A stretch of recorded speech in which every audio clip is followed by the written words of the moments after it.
if you start by saying your first and last name, spelling it, and then your title for me. Francine Brown, that's capital F-R-A-N-C-I-N-E, capital B-R-O-W-N, and I'm the founder and executive director of Seniors First. And talk to me about this big weekend you guys have coming up. We're thoroughly excited about this weekend as we launch Tasha Myers' nonprofit venture called Friends of Devon. And what we are doing is we're addressing the needs of the children in the community, specifically the children who attend Huntington High School. We have got to talk with these children about how they're feeling and how we're going to process those feelings and turn those into negative impacts within the community. And so tell me about next weekend. Will you be speaking with the children, and what will this look like? Yes, we will have a live audience right here at Risk Takers Podcast. We are expecting the coaches of Huntington who work with Devon directly. We want to spread the message that it's very important to be a part of social groups. A lot of people say, oh, we should have more than sports, but sports take you a long way through life. So we will have the coaches on hand. We will also have Kenny Houston on hand, who is the director over at Pelican Bayou Counseling. He's going to come in and he's going to talk about the importance of how we handle grief and how we process grief so that we can help the children. We'll also have some other people, surprise guests and studio audience, and we just want everybody to tune in and support us. Do you think this is a topic that is often forgotten or not spoken about here in our area? It's definitely overlooked. The children are being overlooked. They have feelings. They've got to carry those feelings around with them. They're only children, and as adults, you know, it is our responsibility to help them process those feelings. And talk to me more about what this organization will entail past this event next weekend. Well, we'll be identifying the basic needs of children, proper nutrition, you know, that's very important in helping them to learn and to disseminate information on a daily basis. We'll also be providing a partnership with a summer empowerment trip to Orlando, Florida. So we are making partners within the community to help these children create the correct mindsets so that they can, you know, be ready for the working world.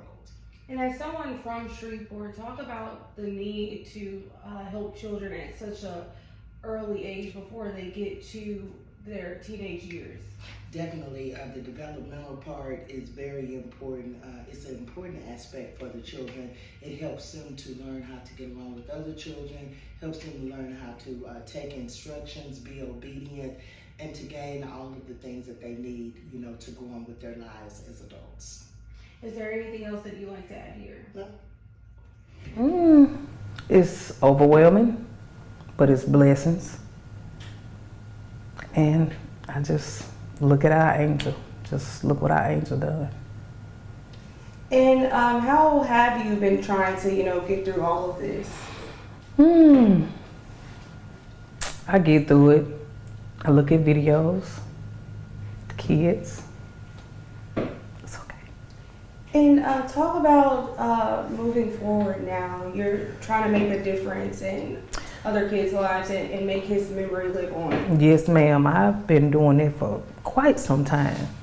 Since a lot of them been in elementary.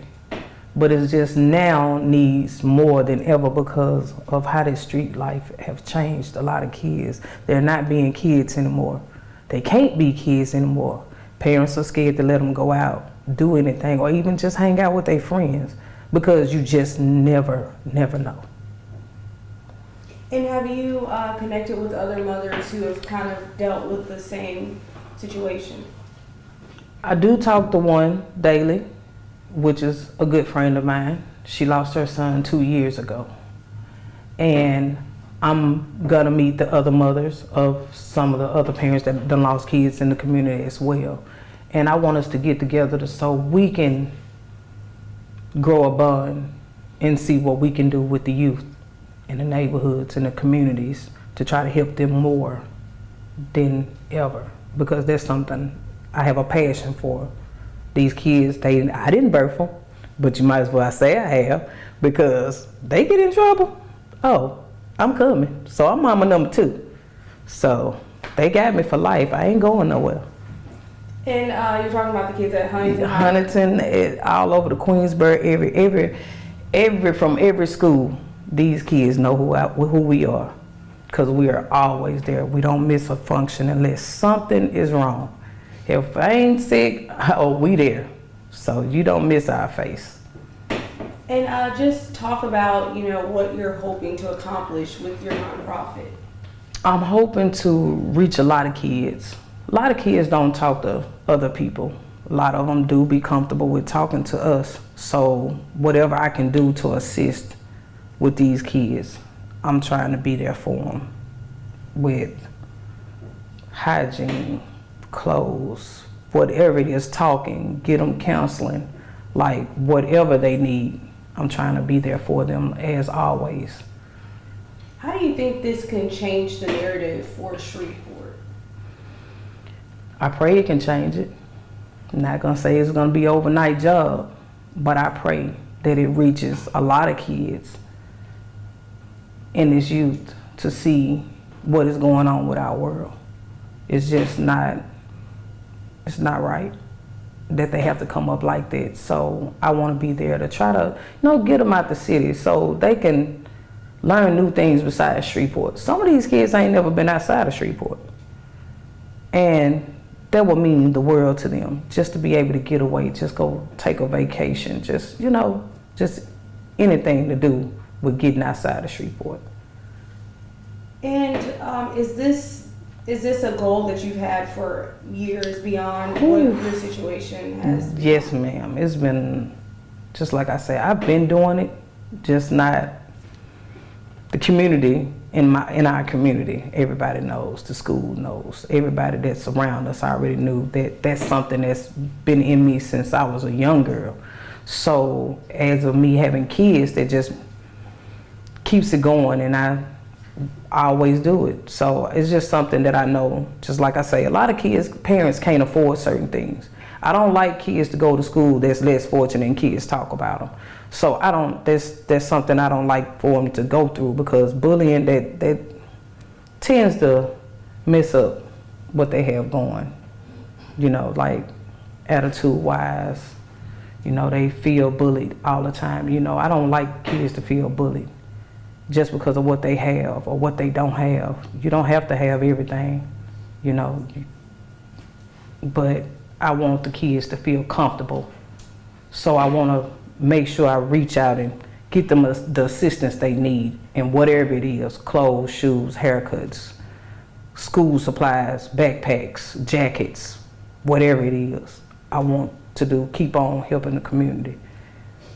And you spoke of your son looking down on you. How do you think he would react seeing his mom making such a difference here in the community? Ooh, Jesus. He said, keep going, Mama. You been doing it. I know he proud. So that's our angel. How do you plan to make his memory carry on here in the area? It's gonna keep going. We're gonna do a basketball tournament on the 23rd on the fairground from 9 to 12. And we're gonna do that annually. And then we're also we're gonna do a basketball tournament for going back to school to raise kids' money for backpacks and school supplies and stuff of that nature. That we're trying to get everything going, because it's a lot. Just like I say, it's a lot we want to do to keep this going in our community, and the kids of Huntington need just like everybody else need, because those babies are impacted. The staff, the teachers, everybody is impacted. Really, really, it just hurt everybody. Yeah, I was going to ask about that. How is everyone doing at the school? It seems like he left a mark on a lot of people. They have their days.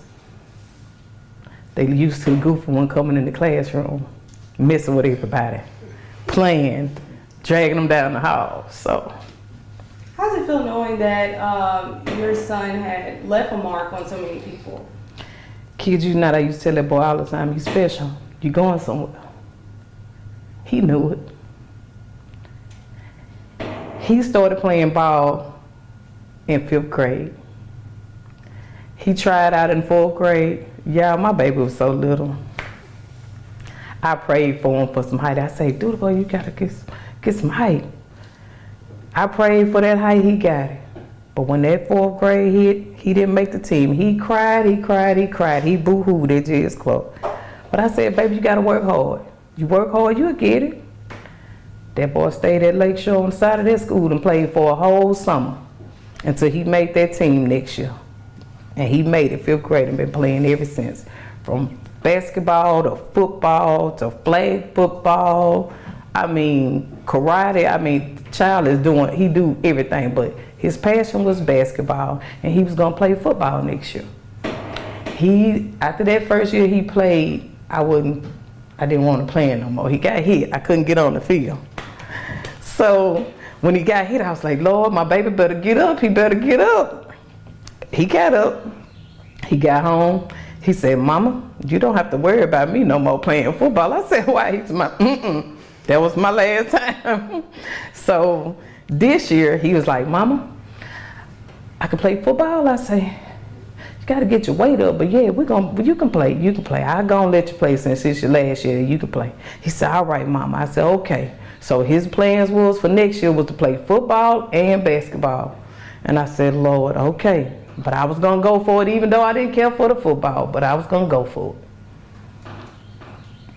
And all of that, is that the push kind of that you needed to start this organization? Just looking back on all the good and just how he persevered. Yes, because if I tell you that boy, this is something he'll want me to do.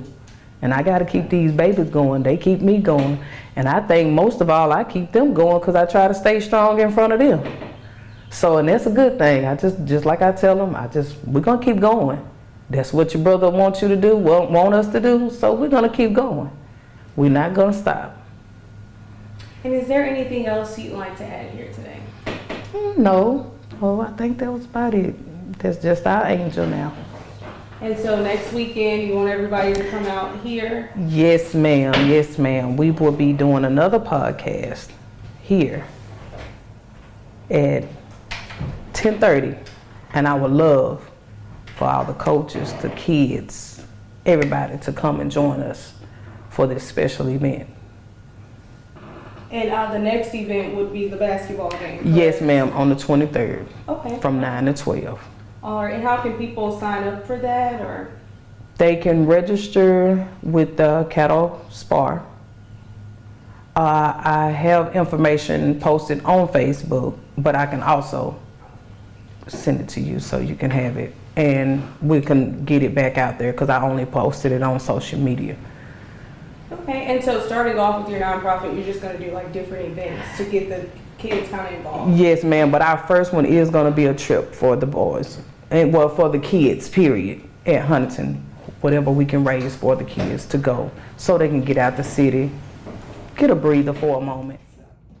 Okay, go ahead. We want to encourage our community partners, leaders, and business leaders to donate to the Summer Empowerment Trip. It is designed to build exposure for our children, get them out of the city, help them to have a world view, and help them to create dreams. We'll also be offering financial literacy and just a barrel full of fun and laughs. So please click on the barcode created, and we would love to see you at the Summer Empowerment Trip.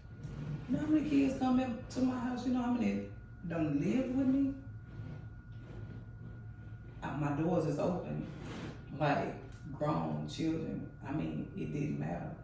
My doors always been open. So that's why I tell those babies, if I didn't do what I do, you think all them kids would be around? They can tell you. What more better way for them to describe me is them. They'll tell you, oh, I'm firm. I don't mind them having fun. But you better do what you're supposed to be doing, or you're gonna be in trouble. Now that's when they have to deal with me. Or when the school called and say, Mama, we got somebody up here acting up. Okay, who need me to come to the school with a belt? Because I still have a birthday, baby. I don't play. I got a good jail belt. They don't play. It got a lot of act right. They definitely need somebody like that. In the Yeah, that's why I tell I you. believe in whooping. I believe in them. I don't play when it come down to whoops. I look up at my boys. Okay, all right, play with me. Debbie used to say, Mama, I'm gonna run from you. You can run, but you gotta come back. I ain't fast as I used to be, but that's all right. You gotta come back. And he just be laughing. I said, all right. I had chased that boy, whooped him in so long. He had just said, he said, Mama, remember this? He came in the living room with it. I said, no, do you remember it? Because I didn't get a whooping with it. You did. That boy there, I look, I say, Lord, that was that child that gave me my run for my money. He was an active child. He wasn't a bad child. He was bad around the house, but he was an active child. Right? My oldest wasn't active like that. That boy there, he did everything. That's why now it feels so funny. That was my everyday. So that's going to school, get picked up after the game, I'm dropping everybody off. He going elsewhere for practice throughout the city. He want to go to the movies. Whatever he doing, I'm the tax cab. Or he'll say, Mom, just let me hold the car. No!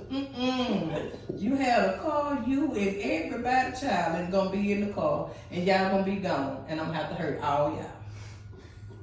But they were some good kids when they went out, so I didn't have too much of a problem. They'll call me back. Whatever he did, we're gonna constantly text.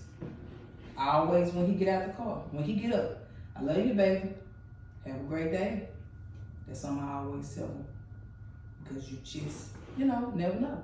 So that's why I tell people all the time, when you say I love you, you gotta let them know you love them. You there for them.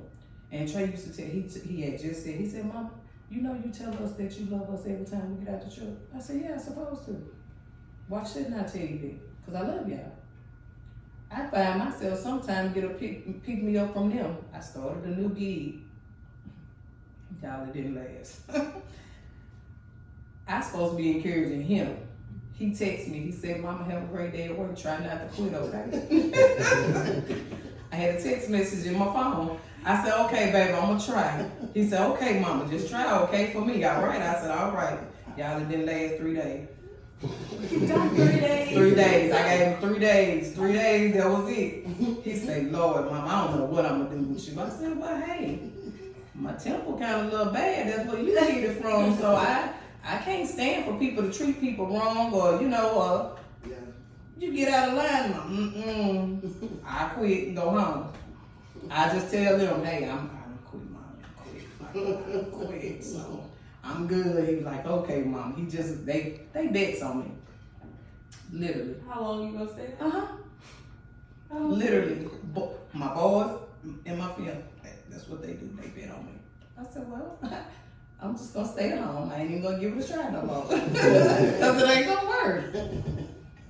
So how many is it? 2? It's just 2. 2 boys? Mm-hmm. Okay. So you still kind of busy with the youngest one? No, he was the baby. He was the baby. Okay. So my oldest, now y'all gotta tag along with him.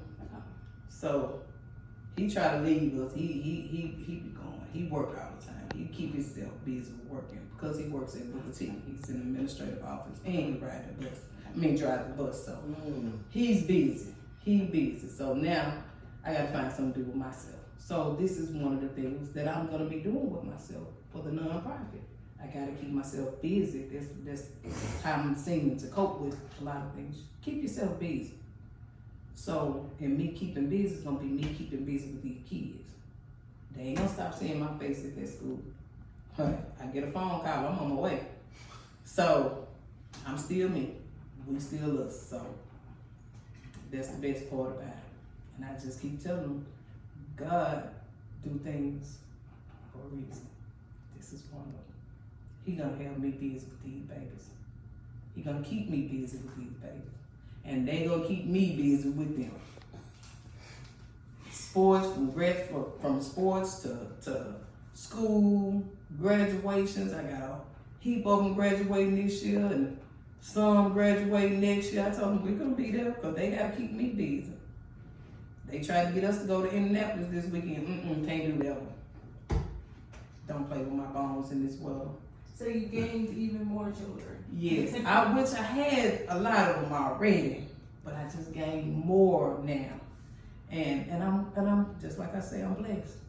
We're blessed, and I love it. I just love it, and I would love for them to keep coming around, because keeping them knowing that there's positive things in the community, that's gonna keep them going.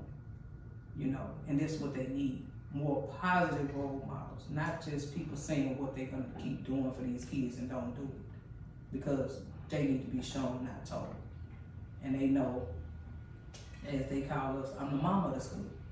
So the kids listen to me. They talk to me. They'll come up and talk to me. So, you know, and I try to keep them on the straight and narrow. But they know I bust them up if I have to. But I can just say I'm blessed with a lot of great kids.